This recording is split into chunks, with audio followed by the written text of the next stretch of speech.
Yo, what's good, YouTube? This is Jay from TNJ, and welcome to the Nashville Stars Franchise. The Stars in Season 6, about 60 games in, sit here at 32-28, and you can just see the AL East is super competitive this season, and it's going to be kind of a photo finish at the end of this year, that's for sure. But we got a lot of season left, over 100 games, so this is going to be a long run type of season. We'll see what happens. You know, every year we kind of start in the middle of the pack and then we kind of rise up. So with the exception of last year, we were kind of dominant the entire year. The top prospects in baseball look like this. Drew Jones is now the #1 prospect. He was traded by the Twins. He was traded for Brian Hayes, as Hayes went over to Minnesota and he went to the Pittsburgh Pirates. Connor Polly is a pretty good starting pitcher, but now these prospects are kind of older, like Steven Rodriguez. He is 26 years old. Look at that excellent contact rating, though, and he is still not at the MLB level. I am surprised at this. But they do have Francisco Lindor as well, so I guess, you know, actually it's a Pirate, so I don't know exactly what's going on there. He should probably be up there. And then we have one top 5 prospect who I renamed Ben Benjamin. His name is now Tyrone Matters. He is actually pretty good. 50 innings pitched. You know, he doesn't have a high ERA, or a low ERA, I should say, or a low whip. But you can just see the potential. His strikeout to walk ratio is really good. We will have some development with him. And then Martin Franco, who was our first round draft pick in season number 3. He is actually struggling this year. He's been dominant the last couple of years at AA. I moved him up to AAA this year, and he has been struggling just a little bit. So to start this episode, we will play against the Cleveland Guardians, and they are led by Ramon Hernandez, our first, well, I wouldn't say our first subscriber prospect we faced, but, you know, our first in a while. He is 24 years old. He's come out the gate struggling just a little bit, but we'll see what happens here in this matchup as we do return home. And this is one game before the MLB draft, so we will get to the draft in this episode. We will actually get through a lot of this season up to the All-Star game today, so we're going to get through about a month and a half. So we will see if we can get a win here for Troy Quincy on the mound, our ace, as he faces Brian Rocchio at the plate, hitting .269 on the year, and he will walk on the low and outside fastball. As that brings up the #2 batter to the plate. Quincy leaves one over the middle of the plate, and this one's driven deep to right field. This one's back at the track, and it's going to be run down by DTW Dom Thompson Williams, entering an arbitration year. We signed him to a 3-year, $3 million deal a few years ago, and he's on the last year of that deal. That brings up Kyle Tucker to the plate, who hits one well to left center. That one will get to the gap all the way to the wall. It will score 1 run, and Nashville gives up a run here in the first inning. Cleveland takes the lead here. Kyle Tucker comes through with an RBI double. So I think Troy Quincy's issue is that he does get hit pretty well in certain games, but he gets out of this one as he strikes out Bobby Bradley on the outside fastball. As here is Ramon Hernandez. Like I said, struggling a little bit. 4-5, 1.50 whip. We'll see if we can hit him nicely today. Dante Wild will hit leadoff for us. I want to try this out for kind of a short period of time, see how I like it. He gets a pitch over the middle. That one's crushed to right field, and it's gone.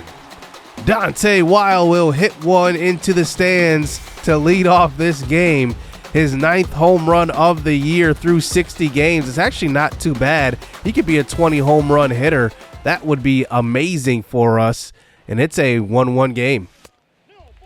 Rafael Devers to the plate now with 1 out. That one's low, and he will walk.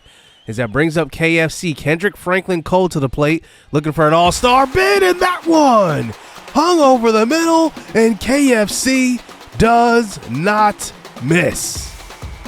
What a story it's been for KFC. His 15th home run of the season, 461 into the stands.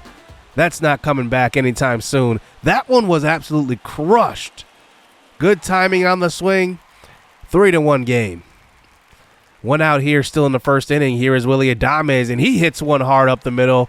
He's in a contract year as well, looking for a new contract, either from the Stars or another team. And I just got to be honest, I'm not sure we'll be able to afford him the way he's hitting the ball. Dom Thompson-Williams comes to the plate now, hitting .242, and he gets walked. I mean, this first inning has been a disaster here for Cleveland. That brings up Tyler Black. Inside pitch, and it's driven deep to right field. Tyler Black with the home run. Oh, my goodness. The offense is exploding here in this episode here in the first inning.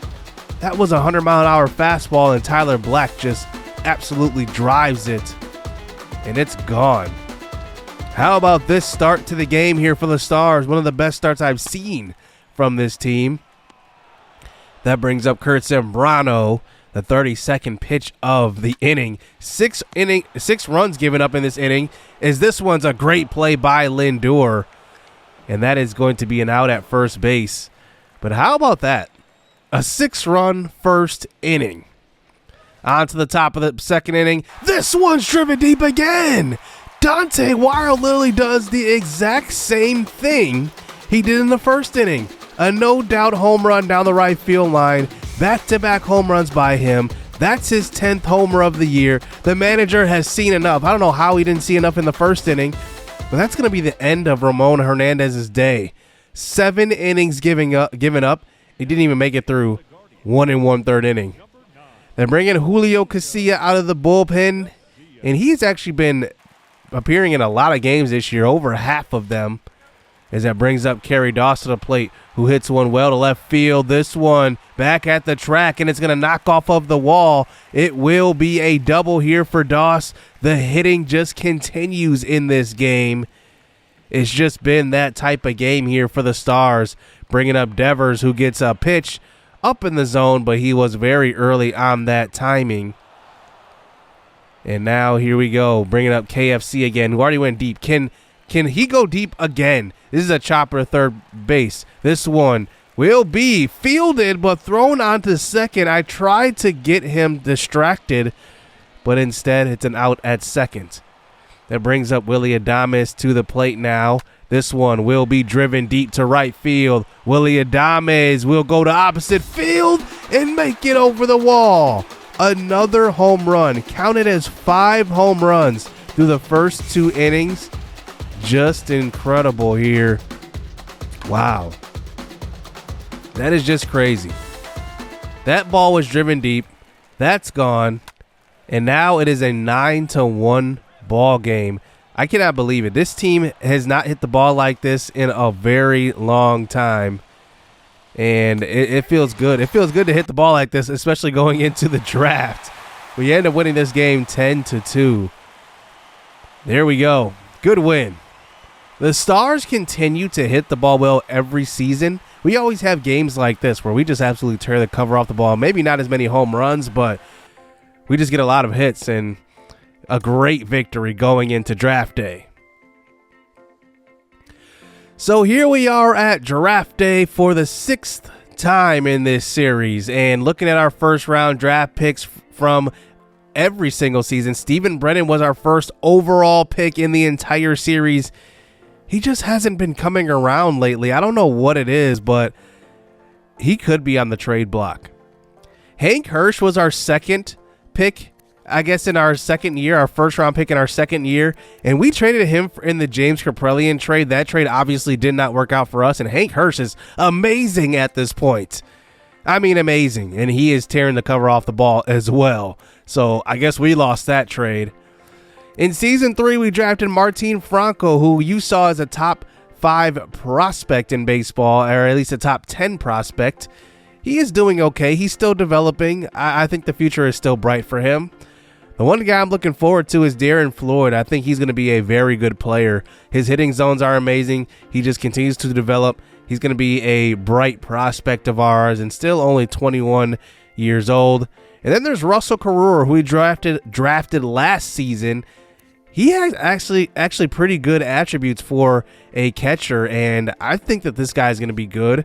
And he's at AA right now, hitting .313, so that is a good sign. His first year in the minor leagues, he's hitting that well. So here we go, the first round here in Season 6 MLB First Player Draft. And I'm excited to get started on this draft because I think that, the thing is, I just want to keep developing guys, keep improving. And there's a lot of decent guys in this draft, including Bradley Garcia, who I like a lot.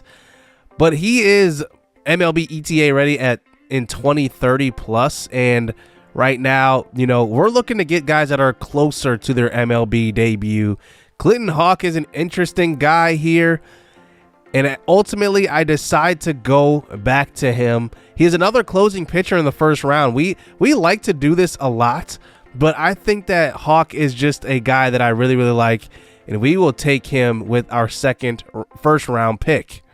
In the second round, we will take Michael McAtee, who is a third baseman. He is actually pretty good, but now we get to the competitive balance round B. We have another competitive balance round pick. And I look at, who's available. I definitely want a guy that's going to be a good fielder that will turn out to be a good MLB player. We haven't drafted a ton of them. We drafted some good pitchers, but Jose Olivia looks really, really good. Hopefully he turns out to be, what I just saw with 75 potential and 70 overall. That would be amazing. Johnny Fabregas will be our next pick. I'm just guessing here at this point. We've been actually pretty good at guessing like that. Usually it's with relief pitchers, but with starting pitchers, I will go ahead and get him. On to the fourth round, Wilson Ross, a catcher, another catcher. We drafted 2 last year. We'll just draft another one. Obviously, catchers can change positions, like go to the outfield or something, so that could be an option. And plus, we need to draft in the future because we're not going to always be able to pay guys. That's the thing. Like Willie Adames, for example, coming up on a contract year, we just might not be able to afford him, especially with our budget being at $80-90 million. We just cannot go over that. That's just the stipulation we set in this series.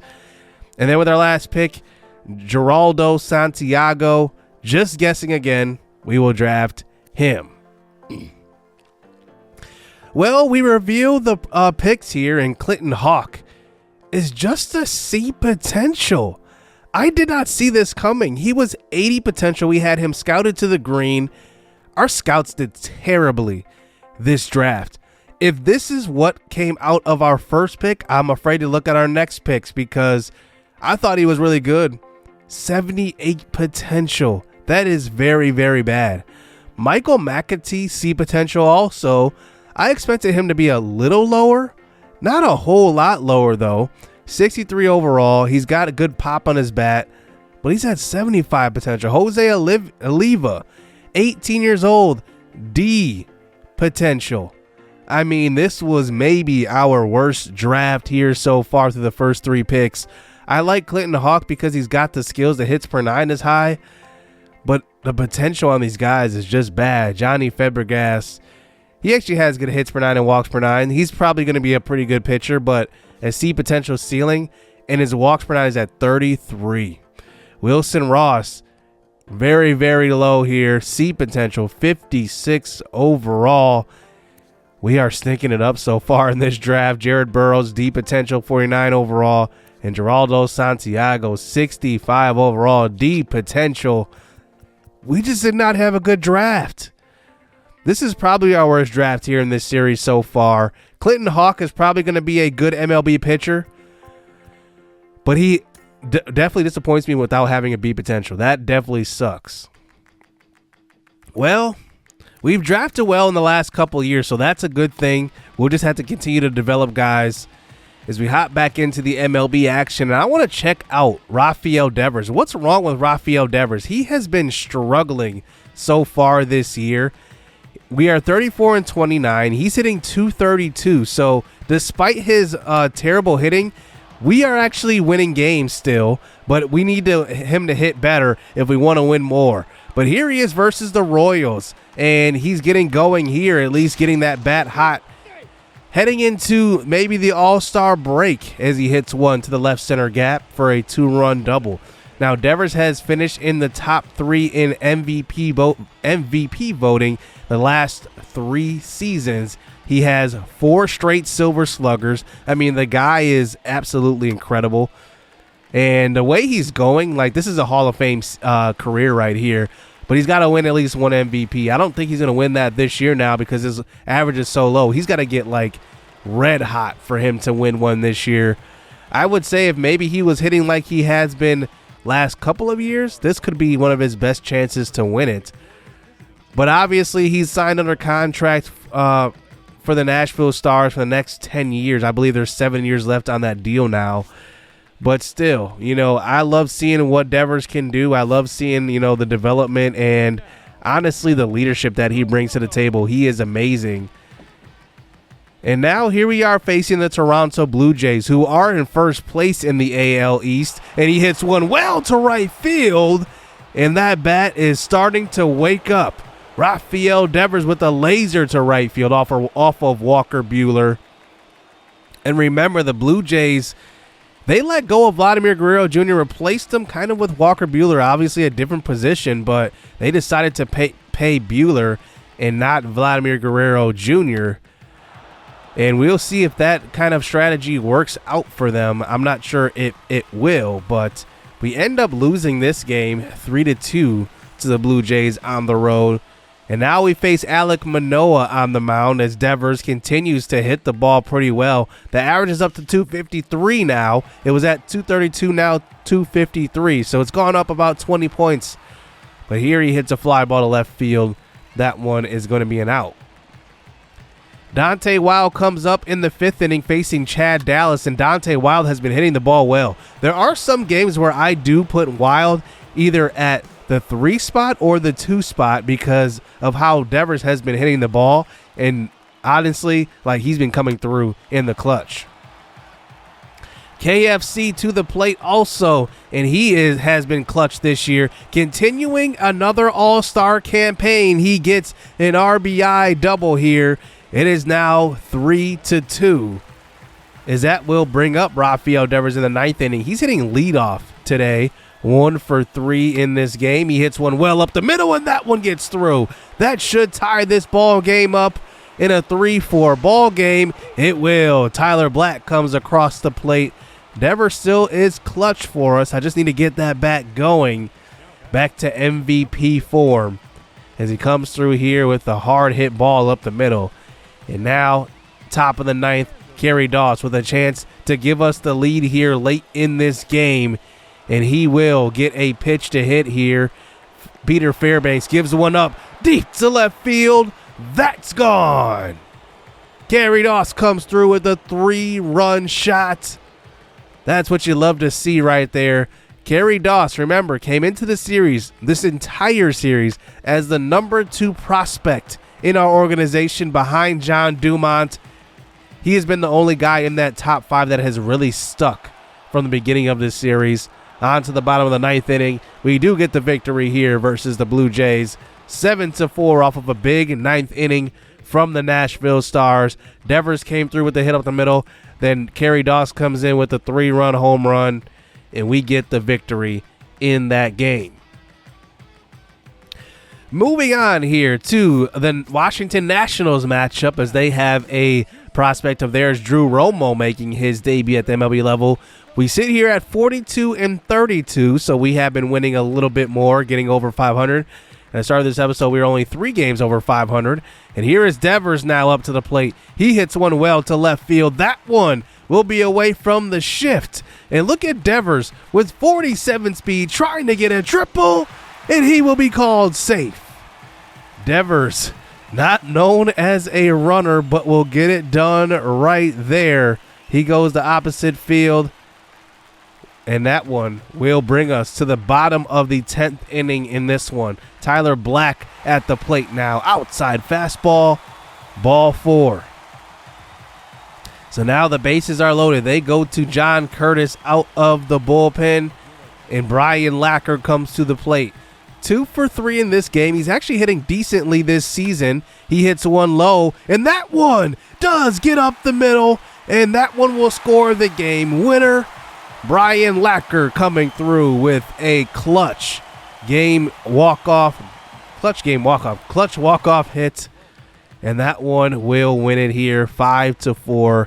You can just see we're stringing along some wins, even if they are close, and even if they are these comebacks, we are getting some wins here in the middle of our schedule.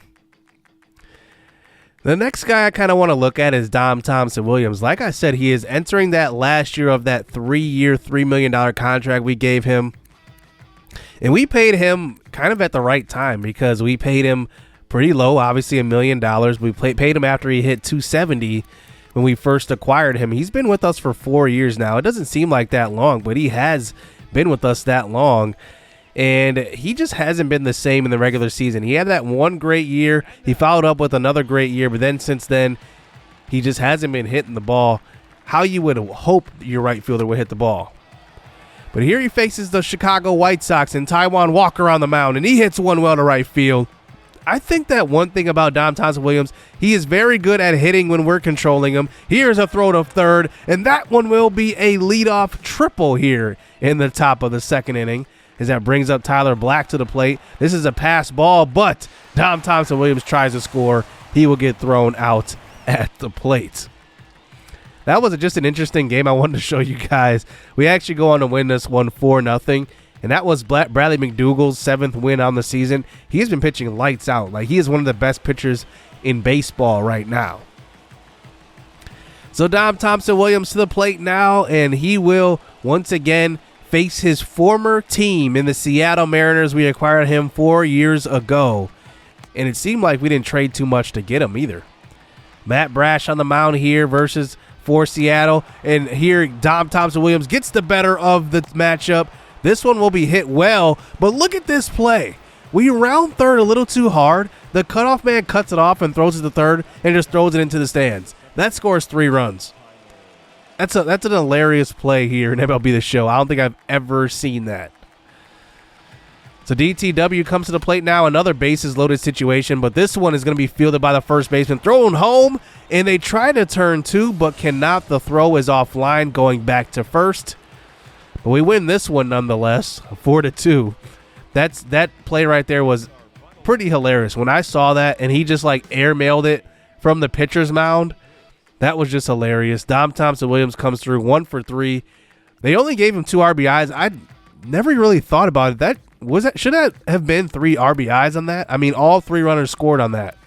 So it should have been 3 RBI. But anyway, here we go back to another player we want to evaluate here before heading into the All-Star break is Kendrick Franklin Cole, hitting .254, 343 on base percentage. He is hitting incredible for the second straight season, and it looks like he could be the fan favorite to go to the All-Star game again. And this time, it might be just him. Bradley McDougall might make it, but as far as our bats go, it might not be Devers for the first time in a long time because Devers isn't hitting the greatest, and Kendrick Franklin Cole is still hitting really good. Willie Adames could make it at short as well. He's hitting about .288 on the year, but KFC is definitely tearing the cover off the ball as he gets a hold of this one, but it just hangs up in the air and will just be a fly out to left field. You know, Nashville has really leaned on developing these guys, and now that we see Kendrick Franklin Cole, we see Kerry Doss at the MLB level, that's kind of what you want to see. Those 2 guys in particular were here from the beginning, so they were prospects when we first started. We did not draft them, but they have just developed into very nice players, and I am excited to see, you know, how they can carry us throughout these seasons. We end up winning this game here versus the Minnesota Twins here. Jacob deGrom gets the win, 3-0. You can just see the impact that deGrom is having, because if we have games like that where we can pitch a shutout, I mean, that's incredible. That's something that we didn't get last year. Here's KFC facing the Texas Rangers now as Noah Syndergaard is on the mound here for the Rangers. And KFC rounding second really hard. Aaron Judge with a great throw to the cutoff man, and a perfect throw to third will get the runner. Aaron Judge now playing for the Texas Rangers. Remember, they have Judge, they have Seager. I forgot who they also signed. Oh, yeah, they also have Ryan Mountcastle as well. This is a pretty good Texas team, but they have not made any noise in the AL in this series at all.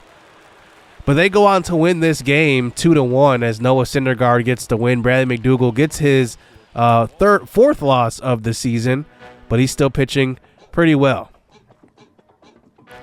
So at the end of the month of June, we actually start to win a lot of games. We actually beat Washington in the middle of the schedule, sweeping them out of 2-game set. We split with the White Sox. We beat the Seattle Mariners 2 of 3. We beat the Twins 2 of 3. We beat Texas 2 of 3. Then we start out the month of July actually dropping 3 of 4 from the Angels. We split with the Chicago Cubs. And then we get to this Tampa Bay series, and we won the first 2, and we're cruising here now. Remember at the beginning of this episode, we were only 3 games over 500. Now we sit here at 56-41. Through all of those games, we just start to win some games, and it feels good to win because this team is definitely going to be in the mix for another AL East title. And now the last game before the All-Star break, we face the Tampa Bay Rays, and we get to the 9th inning. Joel Payamps on the mound. I go and change the pitcher. Bring in Pablo Moya, and he gives up a home run. Pablo Moya has done this quite a bit this year so far. Very uncharacteristic of Moya to be blowing saves, giving up home runs late in the game.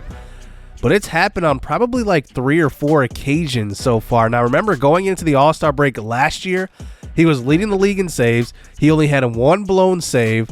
So it's just something to keep your eye on coming into next episode. We are 56-42. We are a lot better sitting now. Only 3 games back of the division. Everybody's doing well still, though. And we'll see if we can, capture this title. But we'll see what happens, next episode where we go through the All-Star break.